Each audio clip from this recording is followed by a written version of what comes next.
Isang 7 buwang gulang na sanggol ang nasawi matapos ihagis ng sarili niyang ama sa Magsaysay, Davao del Sur. Arestado na ang ama. Batay sa investigasyon, inutusan ang suspect ng kanyang live-in partner na patulugin ang kanilang anak noong Sabado.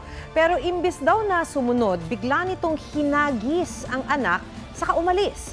Tumama sa kahoy na hagdan ang sanggol. Death on arrival sa ospital ang sanggol.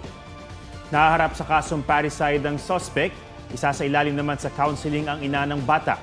Sinubukan ng GMA Regional TV 1 Mindanao na kuna ng pahayag ang suspect pero tumanggi siya.